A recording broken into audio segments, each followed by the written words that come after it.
Welcome to the Leaders in Payments podcast, where we talk to C-level leaders from across the payments landscape. We'll be discussing the products and services that impact the payment space today, as well as trends and predictions for the future of payments. We will also hear stories from our guests about their journeys to the top. One of the best things about this industry is that I don't know what's going to come up next, right? Buy now, pay later has become increasingly popular. EWA has become increasingly popular. I don't know what's coming, but that doesn't mean that I'm not excited to see what may come, because I think there are a lot of smart people that we work with here in the industry that are looking for creative ways to provide services that really haven't been thought of, or you put a spin on something in a new way that hasn't been done before.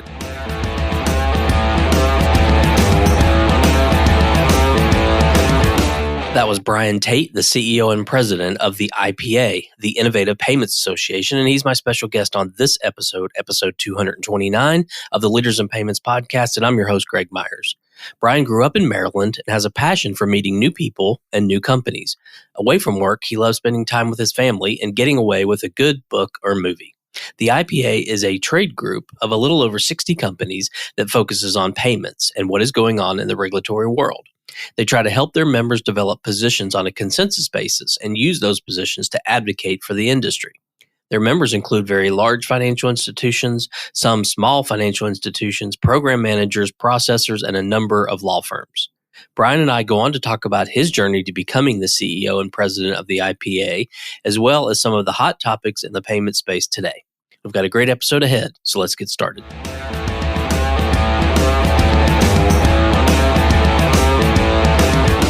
Hi, Brian. Thank you for being here, and welcome to the Leaders in Payments podcast. Greg, thank you for having me. I very much appreciate you inviting me on the show. Absolutely. So let's dive right in. If you don't mind, tell our audience a little bit about yourself, maybe where you grew up, where you went to school, where you currently live, a few things like that. Sure, I'd be happy to. All the hard questions up front. So I grew up in Maryland, right outside of Washington, D.C., in Silver Spring, and went to high school in Washington, D.C., actually. So then went off to college to a very tiny school that very few people have actually heard of, unless you're from Pennsylvania, called King's College in the middle of Wilkes-Barre, Pennsylvania. After that, ended up going to graduate school at George Washington University and got my master's, and then finally off to law school at Howard University in Washington, D.C. So a lot of schooling. I'm not sure it all took, but I made it through. Very good. And you're currently living where? I currently live not too far from where I grew up in Maryland, near Germantown, Maryland. So I think this is one of the great places to live. And so while I've veered off from here and there on occasion, I always knew I was going to make this my home. Great. Let's talk about IPA. So tell our audience what IPA does. Well, the IPA is like a lot of other trade associations, especially for those people who live in Washington, D.C.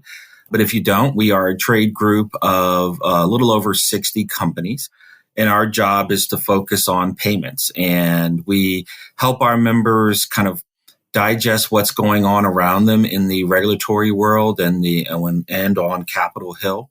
We do our best to keep them up to date. We try to identify issues that might be important to them. So if there is an issue that has risen to the top levels of debate in Congress or amongst the regulators, we try to help our members develop positions to respond to those, either supportive or raising questions of our own. We try to do our best to develop positions on a consensus basis with our members and use those positions to advocate for the industry. And we do that before Congress, occasionally the media and the regulators, to make sure that they are part of the conversation and let the decision makers know, I guess, at a minimum, what the opinion is of the industry, and do our best to try to work with all those groups collaboratively for the best outcome possible. You know, the payments industry can be broadly defined. Are there certain areas that you concentrate on, or is it truly kind of broad across all areas of payments? Well, I like to think that payments industry in and of itself is very broad. We are part of the larger kind of financial services or banking world, but payments is kind of its individual own niche. And so we focus a lot on products in the payment system. So mobile wallets, P2P payments, prepaid cards, DDAs, all of these products, while very similar, do have their kind of minor changes. And so the nuance becomes important, and understanding the rules and regulations on how each of those individual products is extremely important to our companies. They develop these products for their customers to help them with their financial day-to-day lives, and we take that very seriously. And so not only do we help our members develop positions and help them advocate, we do our best to kind of keep up what products are in the marketplace, what's popular, what is helping people manage money, what products may be a little bit outdated, and the rules behind them. And I think for those who work in the industry, they understand the close relationship between the regulations and the products themselves. Sometimes the regulations dictate how products are developed, and sometimes the products run out and the regulators have to catch up. And so it's almost like a rubber band. There's sometimes tension and sometimes not. But the goal, again, is to try to work with all the stakeholders here, because I think everyone wants the best outcome for the consumer. Sure. Can you give us a profile? If you don't want to name names of member companies, that's fine. But could you give us a profile of what that kind of looks like? Sure. So we like to think that we have a good range of companies that fill out the different spots in the value chain and bringing these products to market. So we do have very large institutions. We have a handful of those. We do have some very small institutions and those in between. So the size in a lot of ways matters, but sometimes it doesn't. We have program managers that partner with financial institutions. We'll have third-party providers that are very similar in providing a particular product or helping a bank develop products. We have processors here. We have a number of law firms here. And we have some companies that help with regulations on a consulting basis. And so our members, again, will range the whole spectrum here. And while they're all in the same community, I like to say, they play different roles. And so while a bank may partner with a third party to provide a product on the market, they may need a network. We have the networks that are members as well. And it takes a team of partners to bring products to market in a lot of cases. And I think with the specialization, it allows some companies to focus on how to make the will better, how to make it function better, how to ride better. And again, this is all for the benefit of the consumer. Now, there are some institutions who can do all of these things in-house, but you end up at some point needing to partner with somebody. And I think that is to everyone's benefit because everyone gets to bring their expertise to the table. Sure. So I think one of the big pieces of what you do is the advocacy side. So can you talk a little bit about what does that really mean? What do you do? What does that look like on a day-to-day basis? Part of it is knowing what our members are thinking. So we do our best to stay in touch with them as best as possible. We engage directly with our members through email, through calls, through social media. We want to know what they're thinking, and their thinking helps inform our thinking because they're the ones closest to the ground, closest to the customer. And things move so quickly, especially over the last 5 to 7 years in this space. One person can't know everything. So we try our best to meet our members where they are because they're focused on their business and we're supposed to be helping them navigate the regulatory side so they can continue to focus on their business. As we've all learned over the last couple of months at the beginning of this year, that regulations matter and having people who understand how those regulations work are important. And so, like I said, when we try to develop consensus positions, we really do mean that. We're not here for the benefit of any one individual company. We are trying to find the best policy solutions for the vast majority of our members. And sometimes that takes some interpretation by us. They will ask us, well, what does this regulation mean? Especially if something is new or just being proposed. They'll ask us, why was this proposed? And we try to answer that to the best of our ability. And then again, try to find a position and I think there is a kind of misperception out there that the banking industry isn't regulated, doesn't want to be regulated. And that's not accurate. I think the question is not regulation or if we're going to be regulated, we are. The question is, there's got to be a balance. And where is that balance on the scale? And I think we're all trying to find that. And again, I think working together with policymakers, so whether it's going to the Hill, having conversations, I've testified over the last couple of years in front of Congress, writing comment letters. op-eds. There's many ways to get messages out, but we try to get those messages out and make sure that they're consistent. I've always said if there's a new product on the market, it is on industry to explain how that product works, to make sure the regulators know how it works, make sure the policymakers do, the media does, and most importantly, the consumer. And so we try to help our members with that. In terms of understanding and digesting regulations, we are always trying to make sure that our members understand the smallest changes that may take place amongst the regulators so they understand whether it's third-party compliance, whether it's the rules at the CFPB in terms of disclosures and Regulation E. So we are constantly trying to make sure our members are in the know. And we do that in several ways, not just working directly with them, but we do host events where we try to bring in experts. So every year we host a boot camp. This year it will be in September. And we try to invite our members there where we have experts come in and talk about and break down individual subjects. So again, the people who are working on the regulatory side at these institutions and companies know if there is a slight change, they can get the where, who, what, where, and why at some of these events. And what would you say makes you guys different from some of the other organizations out there? I like to think that with our experience that and our focus, while there's a number of issues that a number of different groups work on in financial services, our expertise is on payments. And so we focus really hard on that particular issue. We try to drill deep down.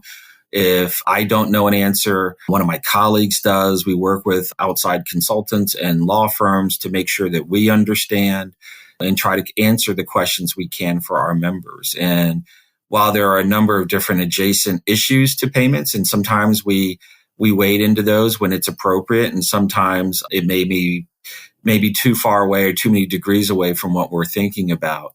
But our core mission, again, is focused on helping our companies in the payments community understand the world around them and the changes there. And there are other groups in this space. And although we are aware of those groups in those space, we try very hard to focus on what we do to make sure that our members are getting the most out of us. That focus on payments and being very focused to your mission is a big differentiator, it sounds like. It is. And I think people outside of this kind of sector or community don't have a sense or just may not be paying attention to, again, the nuance and the detail that needs to happen here in order to just bring a single product to market, much less a number of different products coming from one company. The technology is changing every single day. ChatGPT seems like it snuck up on everybody. There are products that have been on the market that are still extremely helpful, even though they're not brand new. So it is a lot of work. It is something we love to do, though, but it is very complicated here. And I've worked in different parts of banking before. And to me, this has always been the most exciting one that I've had the chance to work in because, again, nothing is static here. Somebody's coming out with a new idea, a new product, a new way to market, a new way to present it. If you had asked somebody 10, 15 years ago what a mobile wallet was, they may have looked at you sideways. But now they're not everywhere, but they are front and center with a group of other products that people use on a day-to-day basis. If I were to tell you that prepaid cards, which kind of led the way 15, 20 years ago, would still have a place in this market, one might be surprised. During the pandemic, prepaid cards were the way that a lot of states and local governments dispersed COVID relief payments in whatever form they came in. And so every product out on the market today has a role. If I were to tell you 10 years ago that we'd all be sending money through PayPal or Zelle on a P2P basis or whatever product you have, you might have thought that was impossible. So there's always going to be something new. There's a new way to do it. There's a new way to bundle these products. You're seeing super apps that try to do a variety of things. And I think these are all things that are benefit to the consumer. I'm always reminded of the phrase of, Muhammad won't come to the mountain, you bring the mountain to Muhammad. And, our companies are bringing these products to where people are. And I think that is more efficient than we were 20 years ago. You no longer have to just stand in line at the bank or try to find an ATM in a new town. If you have a cell phone or you have access online, you can connect anywhere and manage your financial portfolio, whatever that may be. Well, obviously, you have a pretty good pulse on what's going on in the industry. So, what do you think the trends are? Where do you see the payments industry headed, say, in the next 2 to 3 years? I'm not sure, but I will say, COVID sped up a lot of things. You look at some of the research out there and some of the reports. While everyone anticipated before COVID, or we even knew what COVID was, the trends were always that there's going to be increased online use, increased access to online through cell phones and other means. COVID, I think obviously sped a lot of that up, where we had to find different ways to manage our money. And for those who weren't managing it electronically, a lot of them are now. I think what's going to happen in the next couple of years is that you're going to continue to see some innovations. You're going to continue to see companies find their niche, and options still be made available to people at different levels in different places that will help them manage their day-to-day lives. Again, as I mentioned, if you had said 15 years ago we were all going to use mobile wallets to pay for things online, you might have looked at me and scratched your head. One of the best things about this industry is that I don't know what's going to come up next, right? Buy now, pay later has become increasingly popular. EWA has become increasingly popular. One of the good things is I don't know what's coming, but that doesn't mean that I'm not excited to see what may come, because I think there are a lot of smart people that we work with here in the industry that are looking for creative ways to provide services that really haven't been thought of, or you put a spin on something in a new way that hasn't been done before. So this is one of the most exciting places, again, to work in banking. What I do anticipate, though, is that you might see more super apps. You might see, while it may have one big provider in front of it, you're going to continue to see kind of partners behind the scenes who are making all of that work that you may not necessarily know of. So I always think, again, it takes a team to bring a product to market, and I think you're going to see more of that in the future. Yeah, I would agree with you. Well, let's switch gears a little bit and talk about you. So you mentioned law school. Maybe catch us up between law school and being the CEO and president there. Kind of what was your career journey like?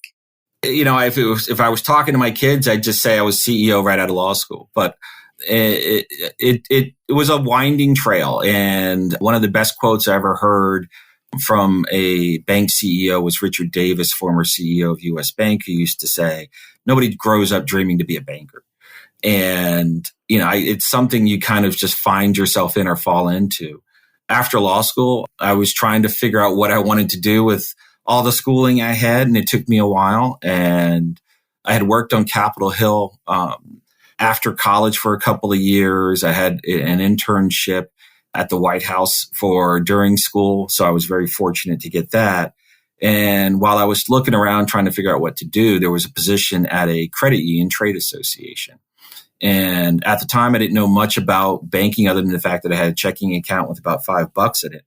But they hired me, and I became their advocate in Washington, D.C. and in Annapolis in Maryland. And I learned a ton about the behind the scenes in banking, even though it was a credit union group.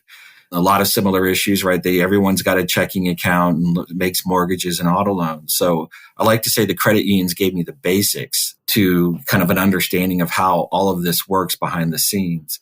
And at the same time, getting to meet people in Annapolis and in Washington, D.C. and networking and learning how to advocate on behalf of a third party, which I had never done before. So there was a lot of learning on the fly. And then I ended up working at CUNA, kind of the national group for credit unions in Washington, D.C. for about a year and a half. Went back to my old job at the Maryland Credit Union Trade Association. A little bit after the crisis started in 07, 08, found myself working for a group that is no longer around, is the Financial Services Roundtable. And it was a very interesting time. As I mentioned, the crisis had taken place and people were trying to figure out what's next and what are people going to do? How is the industry going to be re-regulated? And I had the great opportunity to learn and about a lot of different parts of banking that I probably wouldn't have been able to access outside of that group, and got to work on a number of different issues, including retirement issues, small business issues, payments issues, too big to fail discussions. And so it was really kind of a remarkable time. in that everything was being looked at. And so I didn't necessarily need a background in it because things were changing so fast and new things were being implemented. And on top of that, I had access to people who were experts in their field that helped me along. And so I was very fortunate to go through that experience and be a part of kind of the group of people. And it's a big group who were having these discussions and how should things look post-crisis, and really had the opportunity to dive in on a lot of issues. And then I guess by fortune or luck or circumstance, one day I ended up writing a comment letter in response to a proposal or an AMPR from the CFPB on prepaid cards. And I didn't know anyone. I didn't know anything about prepaid cards at the time. And I ended up Googling this group, and it ended up being the group that I ended up working here for, the Network Branded Prepaid Card Association.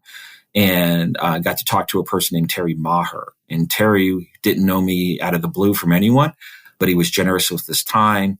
He answered my questions, and I was able to draft my comment letter. And a little bit after that, there was a position open, and I liked Terry so much, I thought I'd at least inquire about the position. And he encouraged me to apply for it, and I ended up here. And lucky for me, when I first got here, there was a second step in that proposal from the CFPB on what would be called the prepaid card rule generally. And it was large in scope. The proposal itself was about 800 pages, and the final rule was about 2,000 pages. And so this was a big event for our members at the time. And I'm just lucky I got to play a role in helping them go through all of the issues, because it was a comprehensive regulation, and learn a lot about how payments work and learn from some of the best here, including Terry. And so after that, we went through some leadership changes, and I eventually became in charge. And while I was very grateful to work for MBPCA, we did end up rebranding the organization, the IPA, just because some of the changes that have taken place in the payment space. And we needed to keep up with not only our members, but also what was going on in the larger payments community. So we made that change about 2017, 2018. And again, the world keeps changing. Again, there's new products. There's the marketplace lending. There's EWA, buy now, pay later. Again, these super apps that have come to provide a number of different services. So while I have been very fortunate to work with a lot of great people, smart people who make me look smarter than I am, it was not a straight line to get here. I appreciate it. It's always good to hear the backstory of how people got to leadership roles. So that was interesting. What are some things you're passionate about? So maybe one work-related passion and one personal passion. Passionate about meeting new people and meeting new companies, and in working with our existing. I love the fact that we get to hold a conference every year. We just wrapped up our conference in early May. It's our biggest event of the year, and so we only get to do it once. But it's always great to see people, especially since a lot of people didn't get to travel the last couple of years. But I like meeting kind of the innovators in our industry. There are a lot of them, and really smart people who really care about what they're doing. And again, all of these people in some way have made me smarter and made me work harder. It is always surprising to me. You'll go someplace and there'll just be a startup in all parts of the country. And I've been fortunate enough to travel to different parts of the country to meet these people. There's never been a trip that I have gone on work-wise where I didn't learn something new. Where if I didn't meet a new person, I met somebody who had a new idea. And it's always great to see somebody who's thinking about or developing a product, and a year later you see it in the market and you go, you know what? They said they were going to do it and they did it. So that's what gets me energized to continue to do the work that we do here, because there's no 2 days that are alike. There's always something, a headline, a new company, a new idea. And again, I've worked in a lot of parts of banking, and nothing against those parts, but they don't change as constantly or evolve as rapidly as payments do. What about a personal passion? That's always tough because there's a lot to do behind work, but enjoying my kids, taking a break away in distractions, movies or books. One of the things we've tried to do is tie some of what our employees here are doing and bring that into our work. So for instance, we started a book club recently. And the most recent book we read was The Prince by Machiavelli. So we try to tie everything in. We plan to do kind of cover movies and things that are interesting that may have a step in whatever world they were written in or developed in, tie it to payments. And so, I am, again, lucky that I get to bring some of my personal stuff into work in a way that's interesting, hopefully, or at least to me. But I feel really passionate about the stuff that my kids are doing. A lot of them are in sports. All of them have been in sports. And just watching them, that's a thing you can't pay for or something I can't substitute for. It's great that they're doing things on their own at this point, and I just get to watch and enjoy myself. Yeah, I love it. Say someone's going to start working for you and they're coming into payments. They either are right out of college, have no real, career path, but they say, "Hey, I heard payments is a great place to work," and they come on board. What advice would you give them to be successful in the payments industry? Wow. I think the number one thing that I would share with somebody is to be patient. There is a lot to learn here, and it's not something you can parachute in and think that you're going to understand it. And just reading about a product or reading a regulation takes a lot of skill that comes with time. And surround yourself with good people. There are a lot of good people here who know what they're doing, and lean on them. And a lot of the people here that I work with have been very generous with their time with me and others. And you're not going to learn everything in a day. It may look easy, right? There's a lot of work that goes into when you slide a card at checkout or hit a button online to pay for something. There's a lot of history there, whether it's 20 or 30 years, and how to make that product work smoothly. And while you may have used that product, knowing how that product is put together and why that product is put together and the thinking behind it does just simply take time to learn. But it's kind of like riding a bike. Once you get on it, you get past that wobbly stage, it does kind of become more interesting, because once you have the basics, you can see where people have built things and you can kind of see where things are going. So I would just say be patient. And again, I don't think anyone is growing up dying as a 10-year-old to go, you know what, I want to be a fireman, a policeman, or a banker. Right. Right. So it is just one of those life things that, we all get pushed in certain directions. But if you're here, I do think this is a great space. Again, this has been the most interesting space that I've worked in my career. Yeah. I think payments is a very interesting place to be, and it has been for a while. And I love your advice of being patient, and there is so much to learn and so many nuances in our industry. So I think being patient is a great advice. Well, Brian, we've covered a lot of ground about the IPA, about you, about the industry as a whole. Is there anything else you'd like to add before we wrap up? No, I've enjoyed the conversation and would love to come back at some point in the future if that's okay. And if you have any follow-up questions for me, we're always open. I think one of the best things the industry can do is to continue to have conversations like these to let more people know about what we're doing. I think one of the things that I like to tell our members is if we don't share our story, somebody else will. And I think we are the ones who can tell it the best. And I think there's a lot of good things to share here. I touched on COVID, and one of the things I always try to highlight with our members and others is that when we all had to scramble and go home and stay home for a year or two or whatever it was, the system worked, right? The infrastructure, the investments, the people who make this train run every day, that train ran even under the most difficult circumstances. And while there may have been a track that was bent along the way here and there, for the most part, if you take a big picture look at everything, people received their funds, people were able to conduct business, people were able to manage their money from their homes. And I think all of us should be proud of that. Yeah, I agree. And one final question, what would be the best way for people to reach you or to learn more about the IPA? Sure. Well, there's two ways. One is always our website, which is simply www.ipa.org. Or they can feel free to email me directly. My email is btate@ipa.org. We'd love to hear from people out there. We love to work with different companies. So if they're interested or just have a question, they should feel free to reach out to me. Okay, great. Well, Brian, thank you so much for being on the show today. I know your time's very valuable, so I really appreciate you being here. Greg, thank you, and look forward to talking to you soon. Absolutely. And to all you listeners out there, I thank you for your time as well. And until the next story. Thank you for joining us this week on the Leaders in Payments podcast. Make sure you visit our website at leadersinpayments.com, where you can subscribe to the show and where you'll find our show notes. If you enjoyed listening, please share on your social channels as well.